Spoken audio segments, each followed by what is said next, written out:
주일 하나님께서 우리에게 주신 영의 양식은 요한계시록 11장 1절 2절. 우리 한 목소리로 합독하도록 하겠습니다. 또 내게 지팡이 같은 갈대를 주며 말하기를, 일어나서 하나님의 성전과 제단과 그 안에서 경배하는 자들을 측량하되 성전 바깥 마당은 측량하지 말고 그냥 두라. 이것은 이방인에게 주었은즉 그들이 거룩한 성을 42달 동안 짓밟으리라. 아멘. 이 말씀은 하나님께서 하신 말씀을 통해서 주신 교훈의 제목은 측량하라. 아버지 하나님, 오늘단 우리 귀한 믿음의 자녀 측량하여 믿음의 자리에 이르게 하신 주님 감사드립니다. 하나님 앞에 가는 그날까지 자신의 믿음의 자리를 지키며 하나님 앞에 설 수 있는 우리 모두가 되어 우리 모두 함께 저 영원한 천국에 이를 수 있도록 성령 하나님께서 강권적으로 역사하여 주옵소서. 오늘 말씀을 들을 때 듣는 귀가 또한 열리며 보는 눈이 열리며 그리하여 우리들의 입술로는 주를 증언할 수 있는 입술이 되어 하나님 영광된 삶을 살게 하옵소서. 그러한 하나님의 자녀에게 필요한 모든 것 은혜 가운데 풍성하게 채워주시사 오직 주께 영광이요 기쁨이 되는 복된 삶을 누리는 귀한 믿음의 자녀 되게 하옵소서. 예수님 이름으로 간절히 기원하옵나이다. 아멘. 오늘 또한 주님의 은혜 가운데 날씨가 때앞에 쳐서는 지나갔습니다. 더위는 물러간다라고 했는데 낮에는 기승을 부리죠. 그런 가을 날씨 가운데 오늘 또한 주님 앞에 나온 발걸음을 바라보니까 정말 잘 나오셨습니다. 이 믿음의 발걸음이 헛되지 않기를 간절히 부탁을 드리고, 내가 이 자리에 나온 목적이 무엇인가 분명하게 먼저 나오기 전에 마음을 돈독하게 먹고 나와라 라고 했습니다. 교회 나올 때마다 세상 것 가지고 나오지 마시고 이 시간 이 자리에 나온 것은 오직 예수님만 바라보고 나오셔야 되는 것이지 어느 누구를 위해서 나온 그런 자리가 되어서는 안 된다 하는 꼭 명심하시길 바랍니다. 그래서 우리 주님을 바라보고 주님 앞에 나온 우리 하나님의 자녀에게는 하나님께서 귀한 은혜를 나눠주실 수밖에 없습니다. 그러나 우리가 엉뚱하게 다른 것에 목적을 두고 있다면 그것으로 인해서 우리는 복을 받을 생각하지 말라, 또 은혜 받을 생각을 하지 말라는 겁니다. 그런데 이 자리에 나왔다면 이제는 지금 이 시간까지만 내가 세상 것 가지고 마음을 가지고 이 자리에 나왔다면 지금부터라도 괜찮습니다. 오직 예수님만 바라보고 오직 말씀에 관심을 귀를 기울이고 이 자리에서 우리가 하나님께서 나에게 주신 귀한 메시지를 듣고 그 말씀 따라 순종하면서 나아가시기를 주님의 이름으로 간절히 축원드립니다. 다른 어떤 목적을 갖지 마시길 바랍니다.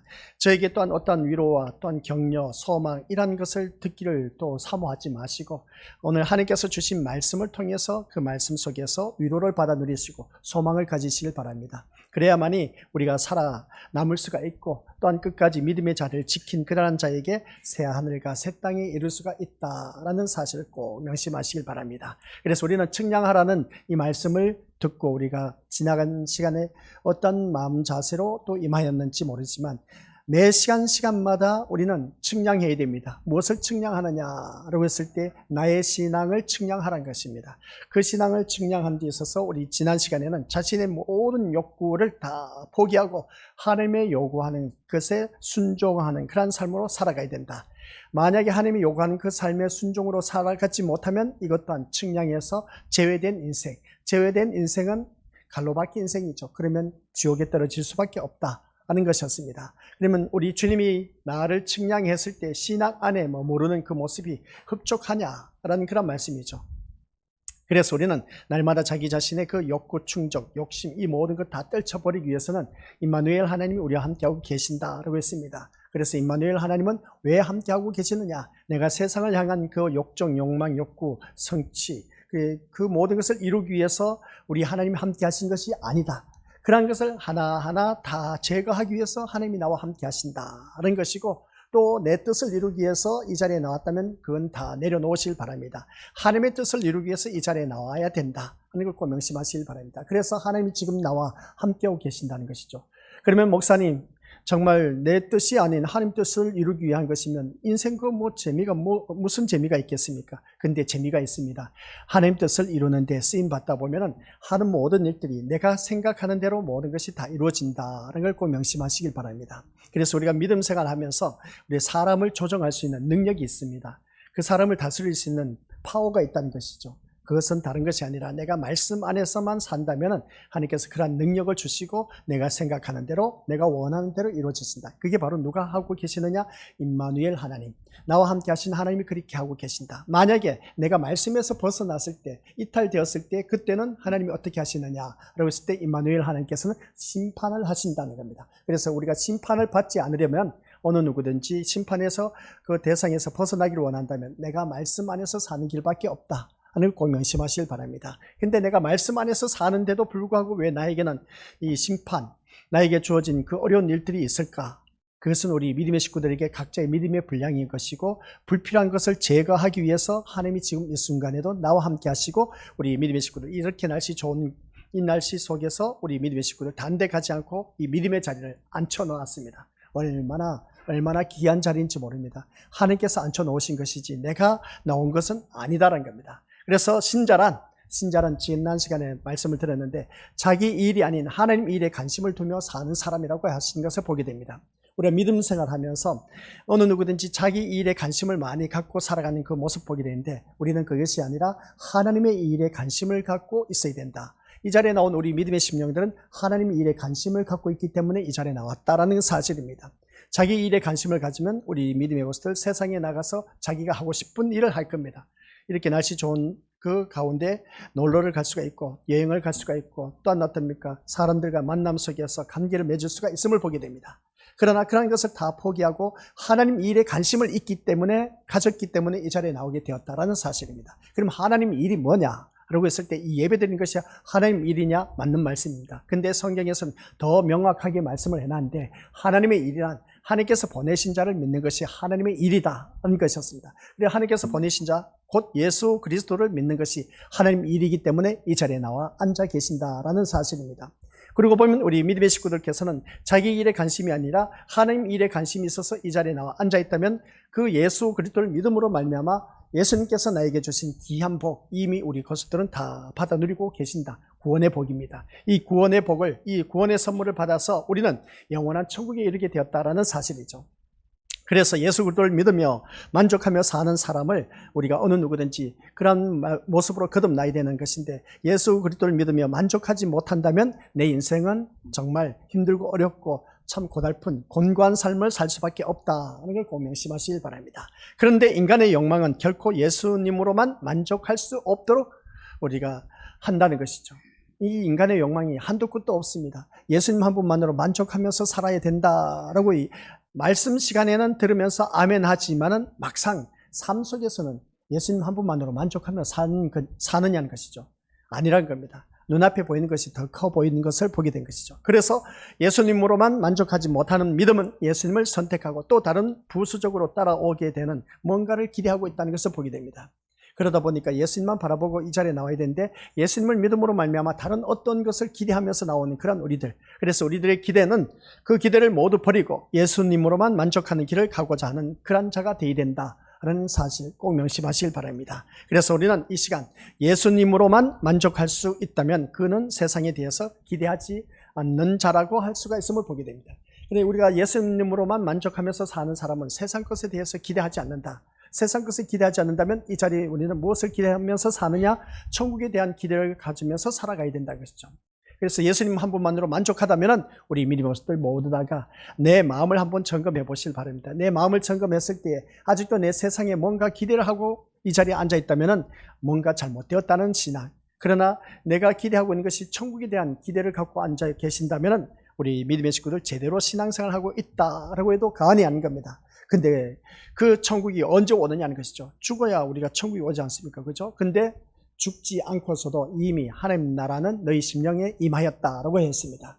또 찬송가 가사 내용을 바라보니까 내 주 예수 모신 것이 그 어디나 하늘나라, 내 주 예수와 동행하니 그 어디나 하늘나라라고 또 말씀하고 있음을 보게 됩니다. 이미 천국은 우리에게 임했고 내가 천국을 꾸며나가는 길밖에 없다. 그래서 천국은 침노하는 자의 것이다 라고 말한 것을 보게 됩니다. 그래서 천국은 어떻게 침노하느냐라고 했을 때에 이 예배 자리에 있으며 또한 내가 말씀 안에서 사는 사람에게만 주어지는 그 천국의 기쁨을 맛볼 수가 있다라는 것이었습니다.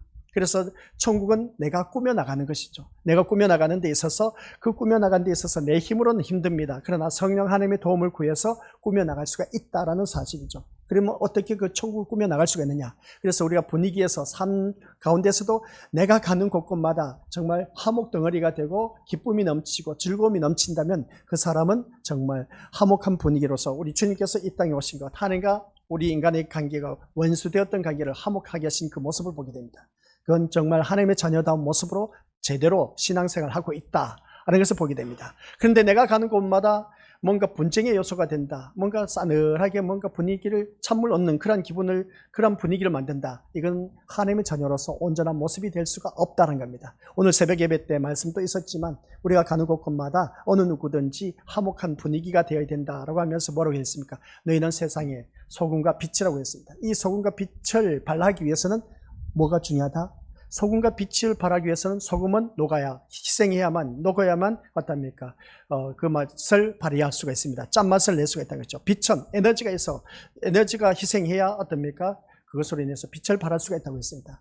결론은 뭐냐? 내가 희생하지 않고는 이 세상에 소금과 빛의 역할을 감당할 수가 없다는 것이었습니다. 근데 살다 보니까 왜 기독교인만 손해보고 억울한 일을 당하고 그런 것으로 지탄의 대상이 되고 살아가야 되느냐 하는 것이었습니다. 이러한 환경 여건 속에서 이 기독교만 이렇게 억울하게만 살아가야 되느냐라고 그렇게 생각하실지 모르지만, 그러나 내 중심에 예수 그리스도가 계신 분은 그러한 어떤 손해본다라는 것을 따지지 않는다는 것이죠. 사람이 살면 뭐 손해볼 수도 있고 또 덕을 볼 수도 있고 남에게 도움을 줄 수도 있고 내가 도움을 받을 수도 있고 이런 저런 일들도 많이 있는데, 꼭 굳이 내가 손해본다, 내가 또한 주위 사람들로부터 도움을 받아야 된다, 그런 그 마음을 갖지 마시고, 사람이 살면 다 그렇습니다. 이런 일도 있고 저런 일도 있다는 겁니다. 그러면 우리는 그러한 삶 속에서 내가 주위 사람들에게 선한 영향력을 끼치는 것이 참 중요하다. 하나님의 자녀로서 이게 바로 우리가 해야 할 도리인 겁니다. 이게 해야 할 도리인데, 근데 우리가 교회를 다니면서 왜 이런 주위 사람들에게 선한 영향력을 끼치지 못하고 왜 서로 상대편에 비수가 되어서 상처를 주고 마음을 아프게 하는지, 이거 교회 다니는 사람으로서 좀 뭔가 생각해 봐야 되지 않느냐는 겁니다. 이런 것을 늘 말씀드려도 뭐 살다 보니까 그럴 수도 있죠 뭐 하지만은, 그러나 우리가 살아가는 삶 속에서 하나님께서 임마누엘 하나님이라고 했지 않습니까? 지금 나와 함께 하신 이유는 심판하시기 위함이었다 라는 것을 보게 됩니다. 왜 심판하느냐?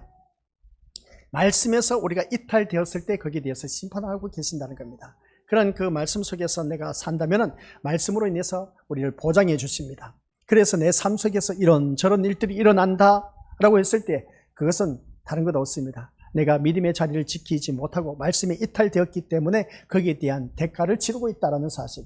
이것은 뭐 성경 말씀에 아주 우리에게 뭐 빼도 박도 하지 못하도록 어떻습니까? 말씀을 주셨습니다. 심는 대로 거두게 되어 있다는 겁니다. 내가 무엇을 심었느냐에 따라서 그것을 결과적으로 얻게 된다는 것을 보게 된 것이죠. 그러면 우리는 이 자리에 앉아 계신 우리 거수들 모두 다가 우리는 바로 이 세상에 뭔가 부수적으로 따라오기를 바라보면서 세상 것을 바라보면서 이 자리에 앉아 있는 그런 우리가 되어서는 안 된다. 이런 모든 것을 다 버리고 예수님으로만 만족하는 길을 가고자 하는 그런 우리가 되어야 된다. 그런 자들이 이 자리에 나와서 예배를 드리고 있다는 것이죠. 그래서 말씀 보도록 하겠습니다. 예수님으로만 만족할 수 있다면 그는 세상에 대해서 기대하지 않는 자라고 했습니다. 우리가 세상에 대해서 기대하지 마시고 세상에 대해 기대하는 바가 없음으로 말미암아 말씀이 항상 그에게 위로가 되고 즐거움이 되어야 된다. 그래서 말씀이 나에게 위로가 되고 즐거움이 된다라는 것은 그 말씀 안에서 참된 자유함을 누리고 그 말씀 속에서 소망을 가질 수가 있다. 그래서 하나님 말씀은 1.1획도 땅에 떨어지는 바도 없고 더하고 덜하지도 말라. 그 말씀대로 하나님께서 역사하시고 이루신다. 그 말씀이 믿어지신다면 우리 것을 그대로 아멘하며 말씀 따라 온전히 순종하는 길밖에 없다. 순종하다 보면은 때로는 손해볼 것 같다 보일지 모르지만은 절대로 하나님은 말씀대로 순종한 사람에게는 손해보게 하지 아니하시는 하나님. 그 하나님을 바라보고 믿음의 경주를 해야 된다는 꼭 명심하시길 바랍니다. 그래서 오늘 우리를 향해서 하신 말씀이 1, 2절 말씀 속에 나와 있습니다. 같이 읽어보죠. 시작. 또 내게 지팡이 같은 갈대를 주며 말하기를 일어나서 하나님의 성전과 제단과 그 안에서 경배하는 자들을 측량하되 성전 바깥 마당은 측량하지 말고 그냥 두라. 이것은 이방인에게 주었은즉 그들이 거룩한 성을 42달 동안 짓밟으리라. 아멘. 이 말씀을 하시면서 사도 요한은 하나님의 성전과 제단 그리고 경배하는 자들을 측량하라는 것을 보게 됩니다. 하나님의 성전과 제단 그 안에서 경배하는 자를 측량하라는 겁니다. 우리 믿음의 것들 이것은 곧 무엇을 말하겠습니까? 성경 구절 위에 떼어주시기 바랍니다.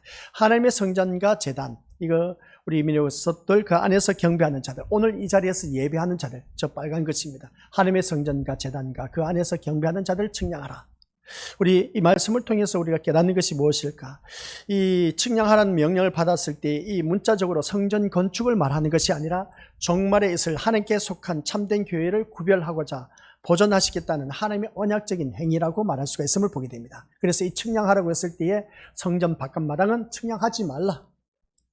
측량한데 성전 바깥 마당에 있는 것은 측량하지 말라. 제외입니다. 제외시킨 것을 보게 된 것이죠. 그럼 반대로 이 성전 마당은 이방인에게 내어주어서 몇 개월 동안? 42개월 동안, 42달 동안, 42달이면 3년 반입니다. 날수로 따지면 1260일입니다.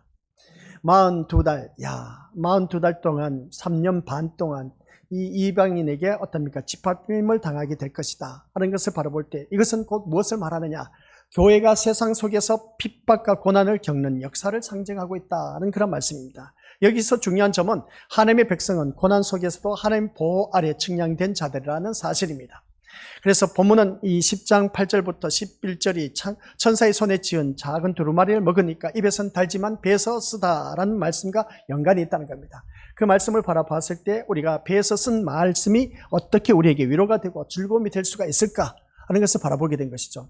그래서 우리가 믿음 생활하면서 이 배에서 쓰다 입에선 달고 그렇게 했는데 이것이 어찌 우리에게 즐거움이 될 수가 있느냐는 겁니다. 그래서 1절에서 측량하는 말씀이 이 말씀이 어떤 의미인지는 에스겔서에서 우리가 이 말씀을 통해서 알 수가 있다는 사실입니다. 에스겔서에서 바라보니까 이 40장 말씀 보면 에스겔이 환상 가운데 보았습니다. 환상 가운데 보았는데 그 중에 어떤 사람이 성전을 측량하는 장면을 보게 된다는 것을 보게 됩니다. 그 성전을 측량한 장면을 바라보니까 이 40장 1절 말씀 같이 읽어보죠. 시작. 우리가 사로잡힌 지 25째 해 성이 함락된 후 14째 해 첫째 달 10째 날에 곧 그날에 여호와의 권능이 내게 임하여 나를 데리고 이스라엘 땅으로 가시되라고 말합니다. 이 말씀 읽으니까 한번 읽어서 모르시죠? 성이 함락된 후 멸망했다는 것이죠. 14째 해 14년 돼서 첫째 달 그러니까 14년에 오르고 첫째 달 14째 날에 곧 그날에 여호와의 권능이 내게 임하여 라고 하는 것을 보게 됩니다. 선지자에게 임했던 것이죠. 누구에게? 에스겔 선지자에게 임하였다는 겁니다. 그래서 나를 데리고 에스겔 선지자를 데리고 어디로? 이스라엘 땅으로 가시되 그래서 그 성전이 함락된 그곳으로 나를 이끌어 가셨다. 그래서 이스라엘 하나님을 배반하고 약속에서 벗어남으로 인해서 어떻게 됐겠습니까? 하나님은 이방인을 사용해서 이스라엘을 망하게 하셨다는 사실입니다. 이 말씀인 겁니다. 왜 망하게 하셨느냐는 것이죠. 우리 믿음의 식구들 살아가는 모든 삶 속에서 흥하는 사람이 있고 망하는 사람이 있을 겁니다. 그런데 하나님 자녀에게 왜 망하게 하셨느냐는 겁니다. 왜 어려움을 가중하게 하셨느냐는 것이죠. 왜 우리가 살아가는 삶 속에서 고통 속에 살아가게 하시느냐는 겁니다. 그 이유를 알아야 되죠. 하나님께서 망하게 하셨다는 겁니다. 그래서 구약의 선지자들은 한결같이 이스라엘 백성들을 향해서 외친 말씀이 뭐라고요? 너희는 망한다는 것이었습니다. 우리가 오늘 또한 살아가는 모든 믿음의 것들 이 자리에 앉아 계신 우리 믿음의 식구들 너희는 망한다는 겁니다. 뭐가 망하냐는 것이죠.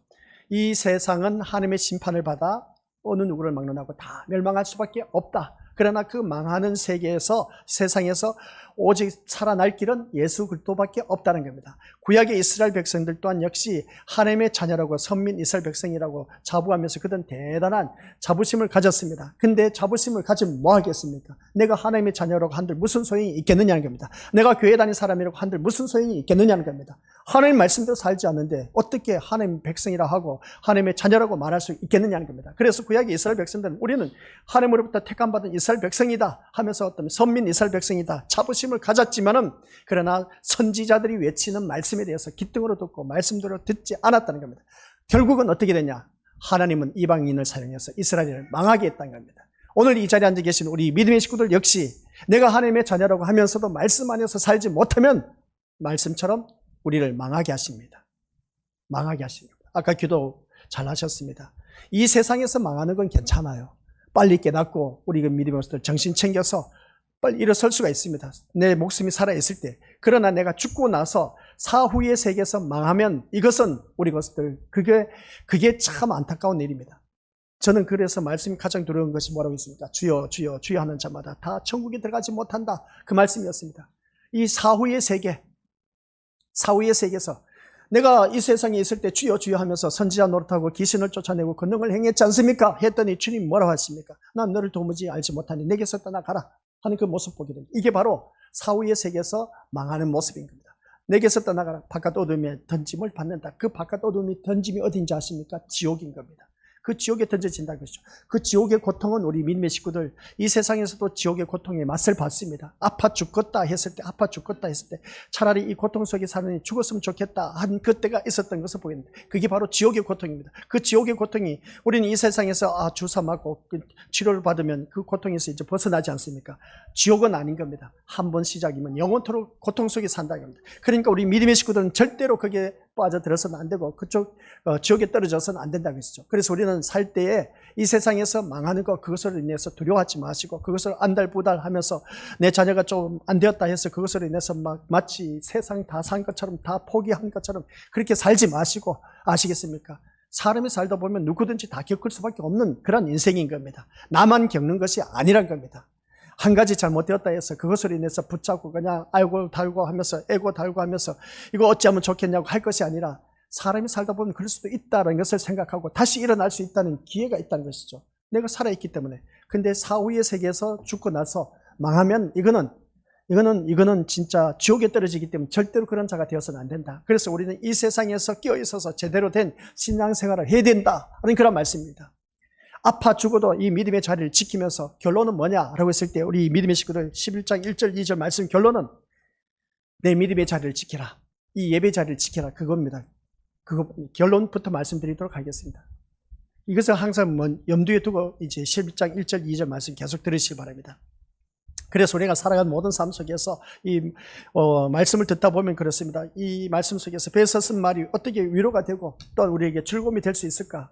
말씀을 들어도 그렇지 않습니까? 그렇게 될 수가 없다는 겁니다. 그래서 에스겔 선지자는 이 말씀을 통해서 우리에게 하는 말씀이 뭐냐라고 했을 때에 하나님은 이방인을 향해서 이방인을 사용해서 이스라엘 백성들을 망하게 했다는 사실. 참 그도 그럴 수밖에 없었습니다. 선민 이스라엘이라고 하면서 자부심을 가졌지만은 말씀대로 살지 않다 보니까 하나님께서 어떻게 합니까? 이방인들을 들어서 망하게 하는 것입니다. 오늘 우리 믿음의 식구들께서도 이 말씀에 귀를 기울여야 됩니다. 이방인을 통해서 나를 넘어뜨릴 수가 있고 무너지게 할 수도 있습니다. 그렇기 때문에 우리 것들 왜 그럴까라고 했을 때 이유가 없습니다. 너는 하나님의 자녀이기 때문에 그렇다는 것이죠. 하나님의 자녀이기 때문에 이방 사람들 통해서 또한 주위 환경을 통해서 나를 무너뜨리고 있다, 괴롭히고 있다 이런 걸 꼭 명심하시길 바랍니다. 그건 곧 무엇을 말하냐? 나를 망하게 한 것은 나를 어렵게 한다는 것은 고통 속에 임하게 한다는 것은 내가 하나님의 자녀란 증거입니다. 아시겠습니까? 하나님께서 나에게 왜 이러한 고통을 주십니까? 라고 원망 불평할 것이 아니라 왜 이러한 일들이 일어났을까 했을 때 내가 하나님의 자녀이기 때문에 그렇다는 것을 깨달으시고 그러면 거기서 우리는 하나님 앞에 물어야 되죠. 하나님 무슨 문제 때문에 이렇습니까? 왜 나에게 이런 일을 주셨습니까? 하고 물으면서 하나님 앞에 엎드리는 길밖에 없습니다. 그런데 이 고통이 임하면서도 불구하고 부르짖지 않고 하나님을 찾지도 않는 것은 이건 도대체 어찌 된 일인지 이건 우리가 뭐라고 말할 수가 있을지 그것은 본인들이 더 잘 아실 겁니다. 혹 내가 하나님의 자녀가 아닐 수도 있다는 겁니다.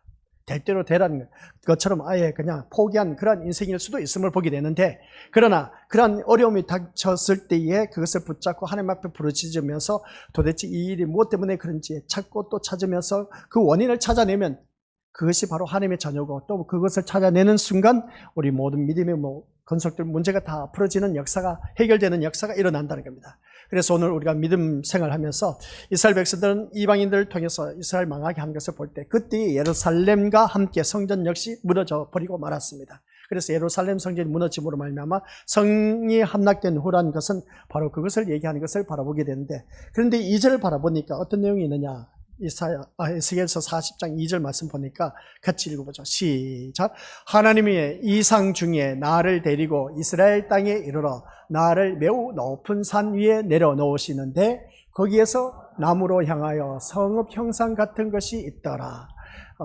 환상 가운데 높은 산에 올라가서 내려놓으시면서 거기에서 어떻습니까? 나무로 향해서, 남쪽으로 향해서 성읍 형상 같은 것이 있더라. 성읍 형상이 같은 것이 있더라. 성이 함락된 후 하나님이 에스겔을 무너진 이스라엘 땅으로 데려가서 성읍 형상 같은 것을 보여주신다는 겁니다. 환상 속에서 보여주신 것이죠. 성읍은 무너졌습니다. 근데 성읍 형상 같은 것을 눈앞에 딱 보여주면서, 그리고 3절에서는 어떤 사람이 손에 3줄, 다림줄이라고 할 것이죠. 3줄과 측량하는 장대를 가지고 성읍 형상 같은 것을 담부터 하나하나 측량하게 하는 것을 보게 됩니다. 성읍 같은 그런 형상, 그러니까 담부터 시작해서 다림줄을 가지고 측량하는 겁니다. 측량하면서 아주 세밀하게 하나하나 측량하는 것을 보게 됩니다. 대충 측량하는 것이 아니라 아주 세밀하게 천사가 어떻습니까? 측량하는 것을 바라보게 된 것이죠.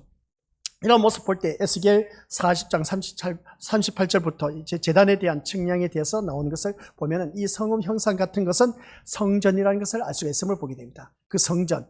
그런데 성전은 분명히 무너졌습니다. 무너졌는데, 그런데 성전을 측량한다는 것은 무너진 성전 위에 새롭게 지은 새 성전을 의미하고 있다는 것을 보게 됩니다. 그러니까 이 성전을 환상 가운데 그 성전을 측량하는 것을 바라보니까 무너진 것이 이제 없어지고 새 성전을 측량하고 있었다는 그런 말씀입니다. 그러면 이것은 곧 무엇을 말하냐?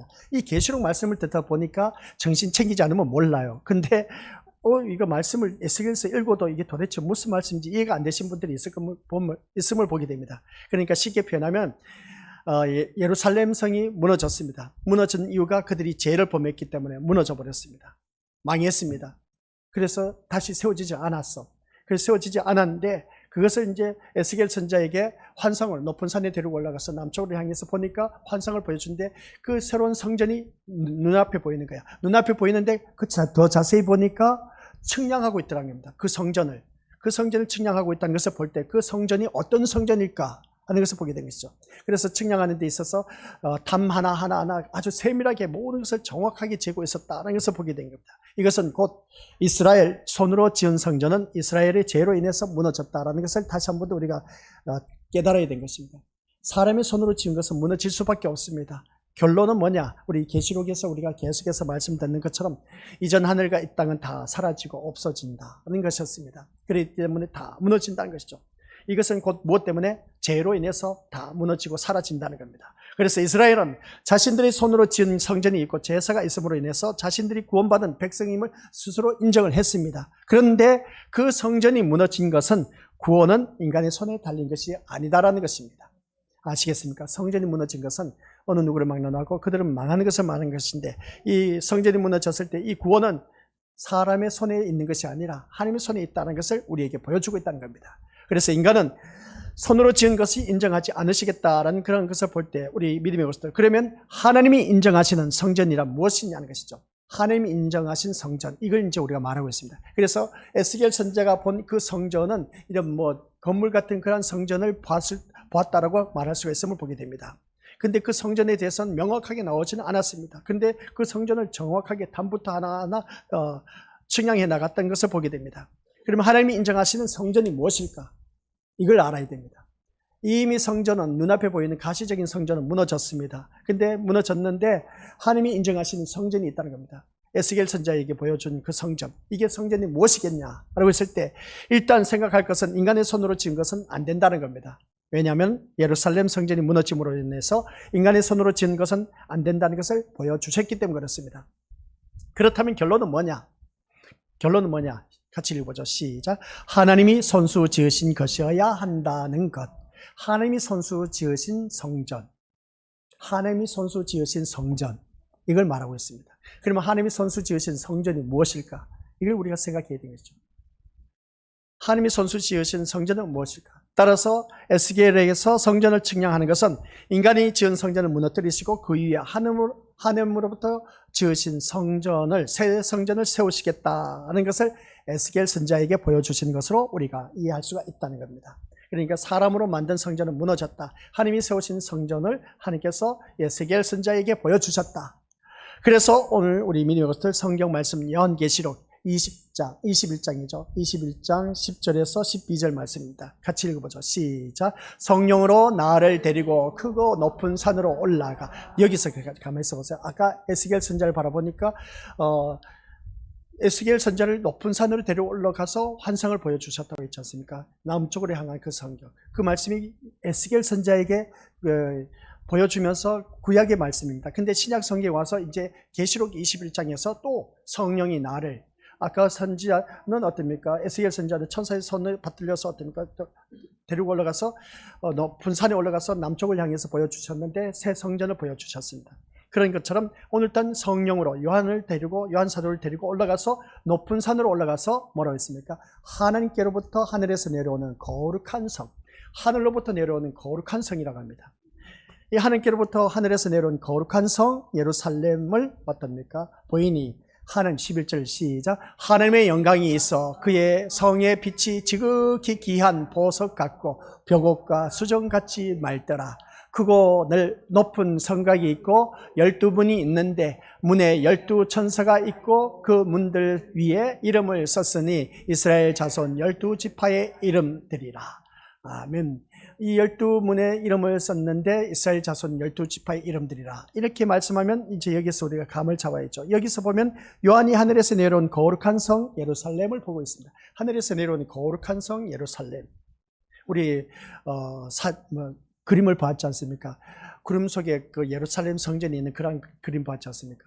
요한 사도가 본 그런 예루살렘 성전을 말하고 있는 것을 보게 됩니다. 그래서 사람이 그린 그림이지만은 이 성경 요한계시록에서 말한 것처럼 하늘에서 내려온 거룩한 성 예루살렘 성전을 우리가 환상 중에 그린 그 모습을 보게 된 겁니다. 그러면 그 말씀을 보았을 때 에스겔이 환상 중에 본 것과 똑같다는 겁니다. 그러면서 어떻습니까? 21장 17절에서는 무슨 말씀하고 있느냐? 시작. 그 성강을 측량하며 144규빗이니 사람의 측량 곧 천사의 측량이라. 에스겔 선지자가 봤던 그 환상을 봅니까? 아주 세밀하게 모든 담을 측량한 것을 바라봤을 때 이 계시록에서도 아주 정확하게 규빗이 나왔습니다. 144규빗이다. 사람 측량, 곧 천사의 측량이더라 하는 것을 보게 된 것이죠. 이 천사들이 측량했다는 겁니다. 그러면 여기서 구약에서 본 것을 이제 신약에서 실체로 보여주고 있으면서 이 요한 사도를 통해서 우리에게 말씀하고 있다는 겁니다. 그래 오늘 이 말씀을 들으면서 우리 믿음의 식구들 한번 생각해 보시기 바랍니다. 이 계시록 말씀을 들으면서 내가 이 말씀을 드려야 될까? 왜 이 측량, 성전이라는 것을 측량하는데 이런 말씀을 오랫동안 끌고 있느냐는 겁니다. 그래서 그 요한계시록에서 보니까 144규빗이라고 아예 천사들이 측량을 했다는 것을 보게 되는데 여기서 천사의 측량이라는 것은 뭐라고요? 사람이 아닌 천사에 의해서 지어진 것이다 하는 것을 의미하고 있음을 보게 됩니다. 천사에 의해서 지어졌다. 그러면 이 천사의 측량이라고 했을 때 사람이 아닌 천사에 의해서 지어진 것이라면 이 성전을 측량하라는 말씀은 무슨 말씀이냐라고 했을 때 보여주시기 바랍니다. 성전을 측량하라는 말씀은 기억하시기 바랍니다. 그리스도 안에 있는 교회의 보존을 위한 말씀입니다. 아시겠습니까? 여기서 그리스도를 안에 있는 교회를 보존하기 위해서 측량하라고 하는 것이었습니다. 그래서 우리 오늘 본문 말씀 속에서 성전과 제단과 그 안에서 경배하는 자를 측량하되라고 했지 않습니까? 그런 성령 안에 그 성전을 측량하라는 말씀 속에서 요한계시록 21장의 말씀입니다. 그런데 우리는 오늘 본문 말씀은 11장 1절에서 말씀하고 있음을 보게 된 것이죠. 21장을 앞당겨서 이제 미리 말씀드린 겁니다. 그리고 성전을 측량하라 했을 때 이 성전을 측량하라는 말씀은 그리스도 안에 있는 교회의 보존을 위한 것. 그리스도 안에 있는 것은 누구를 말하겠습니까? 그리스도는 말씀입니다. 말씀 안에 있는 사람을 보존하기 위해서 측량하라는 겁니다. 그러면 왜 하나님께서 그리스도 안에 있는 그 말씀의 사람, 그러한 사람을 왜 보존을 위해서 측량하라고 했을까? 라고 했을 때 당연하지 않습니까? 우리 믿음의 식구들 이제 세상 보존을 설명하도록 하겠습니다.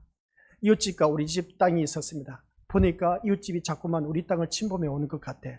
이제 집을 지으려고 하니까 이거 우리 땅인데 분명히. 근데 자꾸만 옆집 사람이 자기네 땅이라고 우겨대. 그래서 어떤 면 측량한 사람 불렀습니다. 그 대지를 측량한 사람 불렀더니 지적도 딱 떼어보니까 우리 땅이네. 측량하는 이유가 뭐겠습니까? 내 것이란 겁니다. 소유. 내 것이란 것을 입증하기 위해서 측량하지 않습니까? 그 말씀인 겁니다.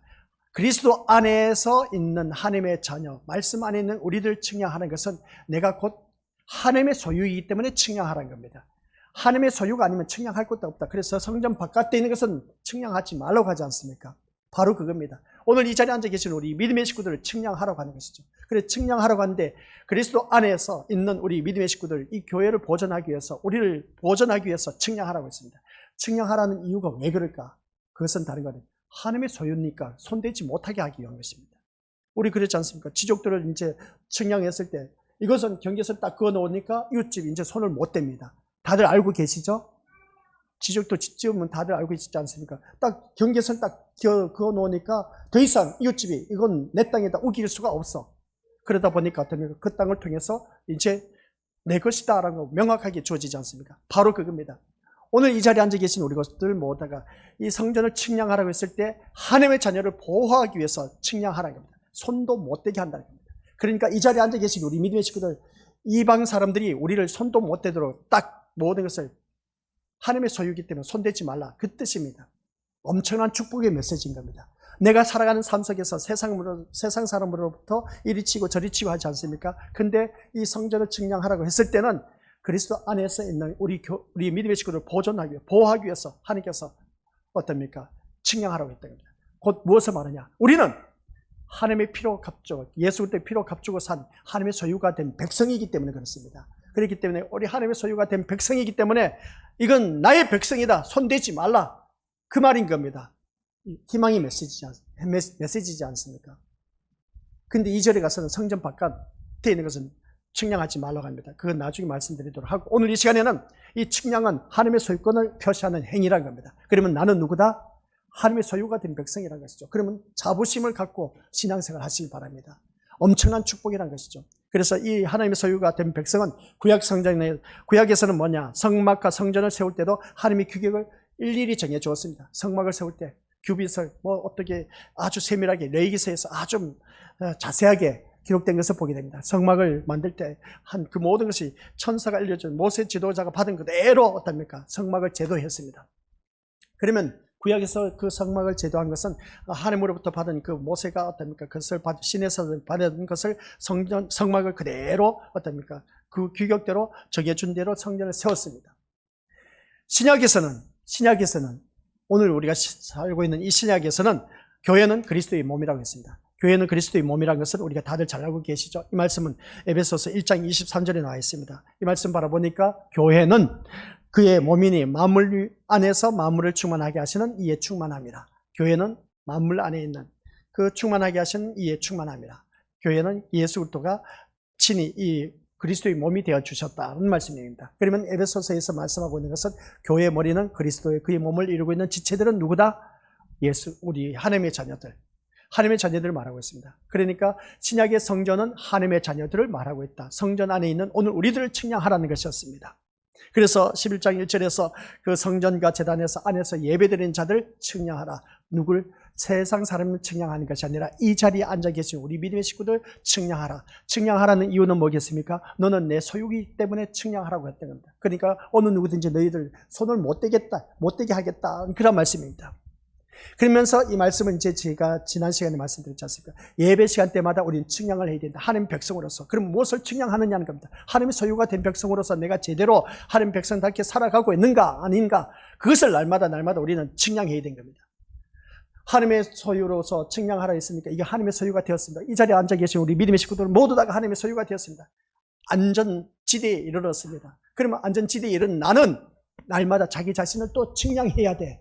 내가 진짜 하나님의 백성일까? 하나님의 자녀일까? 날마다 자기 자신을 측량하고 또 측량해야 된다 그랬죠. 어떻게 측량할 수 있겠습니까? 내가 하나님의 백성이라는 것을.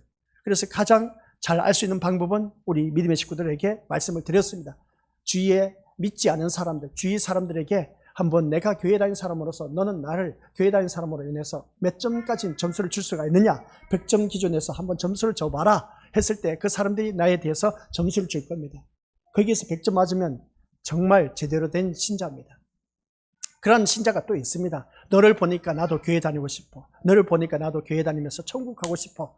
너를 보니까 나도 예수 믿고 진짜 천국 가고 싶어.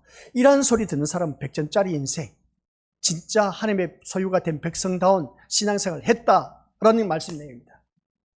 반면에 그렇지 못했을 때 지탄의 대상이 되고 있고 어떤 주위 사람들로 때문에 욕을 얻어먹고 있다면 우리 것들 이 교회 안에서 측량되었지만은 그러나 교회 안에서도 알곡과 가라지 신자가 있다는 걸 기억해야 되는 겁니다. 가라지 신자는 아닌가? 우린 가라지 신자가 되어서는 안 된다는 것이죠.